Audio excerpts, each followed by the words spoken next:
நண்பர்களுக்கு வணக்கம். நம்ம லென்ஸு தொடர்பான விஷயங்கள பேசிகிட்டு இருக்கோம். இன்றைக்கி நம்ம பார்க்க போகிற விஷயம் angle of view. Angle of view அப்படின்னாக்க பார்வை கோணம். தமிழில் அப்படி வச்சுக்கலாம், பார்வை கோணம். நம்ம கேமரா எப்படி பார்க்குது அப்படின்னு நம்ம ஏற்கனவே பேசியிருக்கோம். சென்சாருடைய அளவில் ஒரு மூலைவிட்ட கோடு வரைஞ்சோன்னாக்க அது என்ன அளவில் இருக்கோ அந்த அளவுக்கு இணையாக இருக்கக்கூடிய ஒரு குவிய தூரம் உள்ள ஒரு லென்ஸை நம்ம நார்மல் லென்ஸ் அப்படின்னு நம்ம சொல்கிறோம். நான் ரொம்ப சிம்பிளாக சொல்கிறேன். பாருங்கள், இது ஒரு ஃப்ரேம். இதுதான் நம்ம சென்சாருடைய அளவுன்னு வச்சுக்கோமே. அது கிராப்பாக இருக்கலாம், அல்லது ஃபுல் ஃப்ரேமாக இருக்கலாம், அல்லது மீடியம் ஃபார்மேட்டாக இருக்கலாம், இல்லை எது வேணால் இருக்கலாம். இந்த கார்னர்லேருந்து இந்த கார்னர் வரைக்கும், இந்த கார்னரில் இருந்து இந்த கார்னர் வரைக்கும் ஒரு மூலைவிட்ட கோடு வரைஞ்சோம்னாக்க அது எத்தனை மில்லிமீட்டர் அளவில் இருக்கோ அதற்கு இணையான குவிய தூரம் உள்ள ஒரு லென்ஸை நம்ம நார்மல் லென்ஸ் அப்படின்னு நம்ம சொல்கிறோம். அப்படி இருக்கக்கூடிய லென்ஸ், அதாவது நார்மல்னு நம்ம சொல்லக்கூடிய அந்த லென்ஸ் எப்படி பார்க்கும் அப்படின்னாக்க, இப்போ ரொம்ப எளிமையாக நான் சொல்கிறேன். உங்கள் கண், இப்போ நீங்கள் ஒரு காட்சி பார்க்குறீங்க இல்லைங்களா, இந்த காட்சி எவ்வளோ தெரியுதோ உங்கள் கண் அப்படியே பார்த்துச்சுனாக்க அது ஒரு நார்மல் லென்ஸ் பார்க்கக்கூடிய ஒரு விஷயம். நம்ம கண் எப்படி பார்க்குதோ அப்படி பார்க்கும். இதுதான் ஆங்கிள் ஆஃப் வியூ அப்படின்னு நம்ம சொல்கிறது. அப்போது இந்த ஆங்கிள் ஆஃப் வியூ சேஞ்ச் ஆகுது, மாறுது. அப்படிங்கும் பொழுது நீங்கள் பார்க்கக்கூடிய காட்சியுடைய அளவும் மாறுபடும்.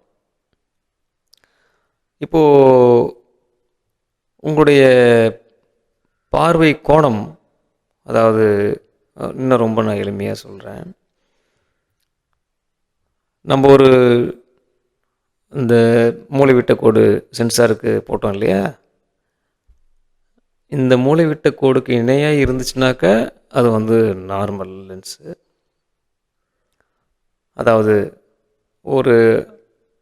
இது 45 mm இருக்குது, 50 mm இருக்குது அப்படின்னா 50 mm இருக்கக்கூடிய லென்ஸ் நம்ம நார்மல்னு சொல்லுவோம். இதை விட குறைவாக இருந்துச்சுனாக்க அது வைடு லென்ஸாக செயல்பட ஆரம்பிச்சிடும். அகன்ற பார்வையுடைய ஒரு லென்ஸ், அதோட ஆங்கிள் ஆஃப் வியூ ரொம்ப அகன்று இருக்கும்.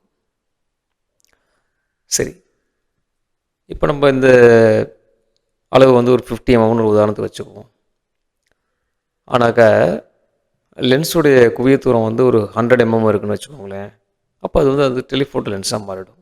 ஏன்னா அதனுடைய பார்வை கோணம் ரொம்ப நேரோவாக குறுகி போயிருக்கும். அதனால் தூரத்தில் இருக்கிற ஒரு காட்சியை உங்களுக்கு அருகாமையில் அது காட்டும். இந்த 3 விஷயங்களை நீங்கள் ரொம்ப தெளிவாக தெரிஞ்சுக்கிட்டீங்கன்னாவே லென்ஸுகளை ரொம்ப எளிமையாக உங்களால் பிரித்து பார்க்க முடியும். இப்போ வேறு ஃபோக்கல் லென்த்தில் நான் ஷூட் பண்ணியிருக்கேன். ஃபுல் வைடில் ஷூட் பண்ணியிருக்கேன், அப்புறம் நார்மல் லென்ஸில் ஷூட் பண்ணியிருக்கேன். அதாவது 18 mm ஃபோக்கல் லென்த்தில் ஷூட் பண்ணியிருக்கேன். அதுக்கப்புறம் 55 ஷூட் பண்ணியிருக்கேன். 70, 100, 135, 200, 250 இப்படி எல்லா ஃபோக்கல் லென்த்லேயும் நான் ஷூட் பண்ணியிருக்கேன். இந்த காட்சி வெவ்வேறு ஃபோக்கல் லென்த்தில் எப்படி தெரியுது அப்படிங்கிறத இந்த படங்கள் வழியாக நீங்கள் பார்க்கலாம். இதை தான் நம்ம பார்வை கோணம் அப்படின்னு நம்ம சொல்கிறோம், ஆங்கிள் ஆஃப் வியூ அப்படின்னு சொல்கிறோம். இந்த பார்வை கோணம் தான் ஒரு லென்ஸ் என்ன மாதிரியான லென்ஸ் அப்படிங்கிறது தீர்மானிக்கிறது. இப்போ ரொம்ப எளிமையாக நான் சொல்கிறேன். இப்போ என்னோடய கண் நான் இயல்பாக நான் அந்த காட்சியை பார்த்தேன்னா என்ன இருக்கோ அது மட்டும் தான் எனக்கு தெரியும்.